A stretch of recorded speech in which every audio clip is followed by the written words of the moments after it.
Ang programang ito ay hatid sa inyo ng Air 21. Sagot ko, padala mo!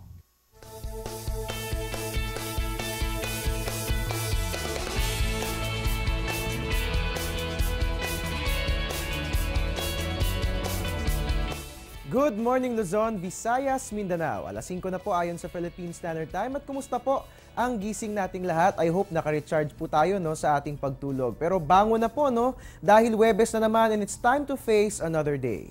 Bago po natin simulan ang ating mga activities for today, dapat alam natin ang magiging lagay ng ating panahon.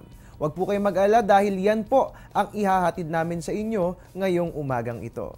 Live mula rito sa Pag-asa Weather and Flood Forecasting Center, ito po ang Panahon TV. Nangunguna sa paghatid ng ulat panahon, araw-araw po yan mula Lunes hanggang Linggo. Ako po inyong weatherman, Harry Bayona, makakasama nyo ngayong araw ng Huwebes, March 20, 2014. And we're also live via online streaming at www.ptv.ph. At mga kababayan, dahil nga po may binabantayan po tayo na low pressure area sa Mindanao, mahalagang malaman natin agad-agad ang magiging lagay ng ating panahon for today, especially dun po sa mga lugar na makararanas ng maulang panahon. At para nga naman po malaman natin ang ating weather conditions, atin po makakapanayam ngayong umaga si Pag-asa Weather Forecaster Buddy Javier. Good morning, Mr. Javier. Magandang umaga naman, Harry. Alright, Mr. Javier, ano po ba yung status ng low pressure area o LPA na ating binabantayan sa Mindanao? Anong pagkilos po ba ang tinatahak nito at saang mga lugar ba ito magdadala ng mga pag-ulan? Yung pong status ng LPA natin, ito po ay kumikilos west-northwest at ang mga lugar na posible magkakaroon ng mga pag-ulan dito po sa Silangang Kabisayaan, Gitnang Kabisayaan at saka dito po sa buong Mindanao po.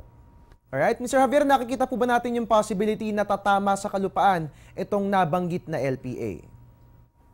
Within 24 hours, maliit pa rin po ang chance na maging ganap na bagyo pero nandun pa rin ang posibilidad na posibleng maging bagyo pa rin. Alright, pero Mr. Javier, hanggang kailan po ba natin na mararamdaman yung mga pag-ulan? Diyan po yan sa Visayas at Mindanao na dulot po yan ng nabanggit na weather disturbance. Habang nandun pa rin po yung low pressure dito po sa bandang Kabisayaan between Visayas and Mindanao, makakaranas pa rin po ang yung mga lugar na yon ng maulap na kalagitan na may mahina hanggang sa katamtaman pag-ulan. Paglabas niya po ng PAR, gradual na po na gaganda po ang panahon dyan po sa Kabisayaan at Mindanao. Alright, sa ibang usapan naman po Mr. Javier, ngayong nasa third week na nga po tayo ng March ay nagsisimula na ang pag-init ng ating panahon. And speaking of which, ano po ba yung mga naitala nating highest temperature sa buong bansa kahapon? Also, Mr. Javier, kasi meron po tayong naitalang balita na nagkaroon po ng forest fire, dyan po yan sa may Mount Banahaw, Ang mga mainit po bang temperaturang ating naitatala ay posible ring magdulot ng pagkakaroon ng isang forest fire? Yung mga lugar na nagkaroon po ng highest temperature dito po sa Tuguegarao City, 35.4 degrees Celsius. Yung pong Subic Bay, 34.9 degrees Celsius. Port Area, 33.9 degrees Celsius. Science Garden, Quezon City, 33.8 degrees Celsius. General Santos City, 33.8 degrees Celsius. At Dagupan, 33.5 degrees Celsius. At yung tinatanong mo kanina na posibleng magkakaroon ng forest fire dito po sa Mount Banahaw, posible po pagka mainit po ang panahon, ito po ay posibleng mag-ignite ng sunog po. Alright, and given the said temperatures, nabanggit nyo po ngayong mga figures na yun, Mr. Javier, nakikita na po ba natin yung pagdedeklara ng hot and dry season bilang mataas na po yung mga temperatura na ating naitatala? So far sa ngayon, meron pa rin umiiral na northeast na hangin po. Kaya yung pong kalimitan kasi mga second week hanggang third week ay nagte-terminate na po ng northeast. So sa ngayon, at minsan po umabot hanggang fourth week. Sa ngayon, hindi pa kasi well-established yung North Pacific high pressure area. At yung kailangan pong makikita natin na tataas din ng mga observed daily temperature sa mga lugar sa buong Pilipinas. So pagka na-meet na yon, posible na tayong mag-terminate ng northeast at papasok na tayo sa dry season o kaya yung tinatawag natin na kalimitan tinatawag na summer season.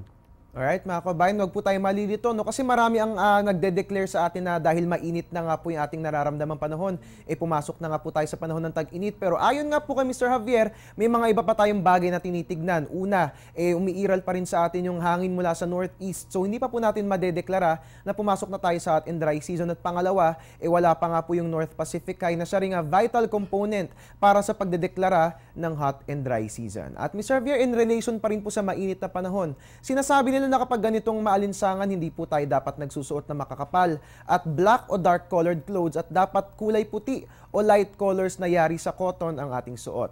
Meron po bang scientific explanation para rito? Sa mainit na panahon o kaya hot weather, kailangan talaga tayong maging komportable sa kasuotan. Una, kailangan magsuot ng light o natural fabric.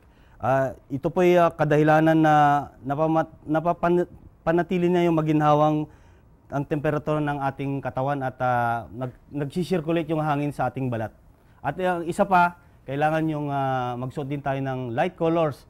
At ang kadahilanan naman ito po ay nire-reflect niya kasi yung most sunlight at saka heat. Kaya mas magandang magsuot tayo ng bright colors.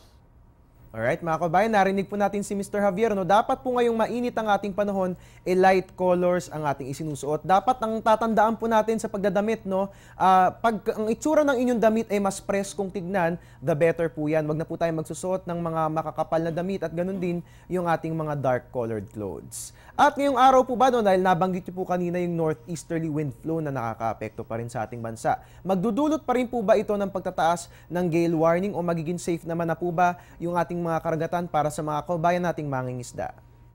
Sa ngayon po, nakataas pa rin po ang gale warning dito po sa eastern seaboard ng Kabisayan at Mindanao po.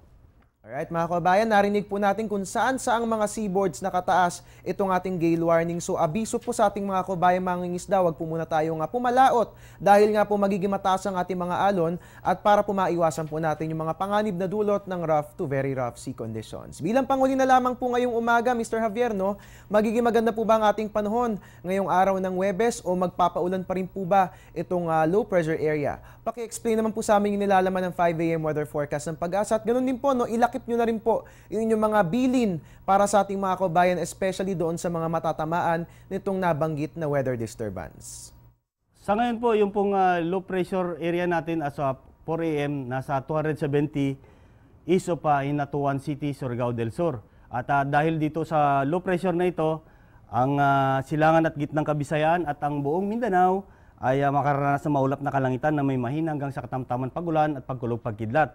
Samantalang Metro Manila at yung natitirang bahagi ng Luzon po, medyo maganda po ang kwan natin dito. Bagyang maulap lang po hanggang sa maulap na kalangitan na may mahinang pagulan. Samantala yung western section ng Kabisayaan ay magiging bagyang maulap hanggang sa maulap na may pulupulong pagulan o pagkidlat pagkulog. At payo pa rin natin sa ating mga kababayan yung pong lugar na may gale warning, gaya dito po sa eastern seaboards ng Visayas at saka Mindanao, maging mag-ingat pa rin po lalo sa mga kababayan natin mangingisda at yung mga maliit na sakyang pandagat. Kadahilanan po na maalon pa rin hanggang sa maalon yung karagatan mula 3.4 hanggang 4.5 po ang taas ng alon po. Alright, maraming salamat po Mr. Javier at mga kababayan, nalaman na po natin na magigilagay ng ating weather for today at inihatid po yan sa atin ni Pag-asa Weather Forecaster Buddy Javier. Ngayon naman silipin natin anong oras nga ba sisikat si Haring Araw for today. Ang ating sunrise ay 6 o'clock, ang ating sunset ay 6:07. Ang ating moonrise naman ay 8:18, ang ating moonset ay 8:15. May illumination po yan na 95% at makikita nga po natin ang last quarter moon sa darating na March 24. Ang last quarter moon ay ang phase ng buwan kung saan kalahating parte lamang nito ang naiilawan. It rises around midnight and sets at noon. Samantala, usaping astronomiya pa rin, no? Ang vernal equinox ay mangyayari po ngayong araw. Ang equinox nga po ay galing sa salitang Latin na equus, which means equal, at nox na ang ibig sabihin ay gabi.